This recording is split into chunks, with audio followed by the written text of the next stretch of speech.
आज खानदेश स्पेशल मकर संक्रांतमध्ये आपण बघत आहोत तिळाचेच पण पाकाचे लाडू. रेसिपी सुरू करण्याआधी अशाच नवनवीन आणि सोप्या रेसिपीसाठी कुकिंग विथ ललिता नंदाळे या चॅनलला सबस्क्राईब करा, लाईक करा आणि जास्तीत जास्त शेअर करा. तर मी इथे छोटी 2 वाटी तीळ घेतलेली आहे.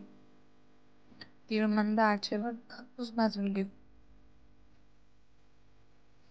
लाडू चांगले खुसखुशीत होण्यासाठी तीळ खरपूस भाजणं अत्यंत आवश्यक आहे. तुम्ही बघू शकताय तीळला तांबूस सोनेरी रंग आलेला आहे. इथे तीळ भाजण्याची प्रोसेस आपण थांबवूया. आता तीळ एका भांड्यात काढून घेऊया. 2 वाटी तीळसाठी 1 वाटी गूळ घेतलेला आहे. पाक परफेक्ट कसा बनवायचा याची रेसिपी मुरमुऱ्याच्या लाडूमध्ये संपूर्ण दाखवलेली आहे. लिंक डिस्क्रिप्शन बॉक्समध्ये दिलेली आहे. तिथे जाऊन तुम्ही चेक करू शकता.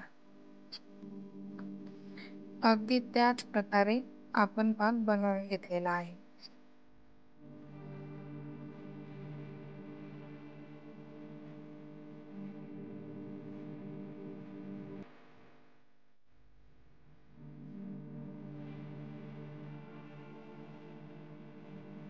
पाक तीळमध्ये चांगला एकजीव करून घ्यायचा आहे. पाक थंड झाल्यावर लाडू चांगले वाळले जात नाहीत. म्हणून ही प्रोसेस शक्य होईल तेवढी फास्ट करायची आहे. आता हाताला थोडंसं पाणी लावून लाडू वाळायला ठेवू. पाण्याने हाताला चटके बसणार नाही.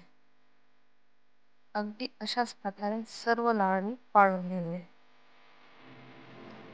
ही रेसिपी कशी वाटली हे कमेंट करून कळवायला विसरू नका. अशाच नवनवीन रेसिपीसाठी आपण पुन्हा भेटणार आहोत. तोपर्यंत खात राहा, आनंदी राहा.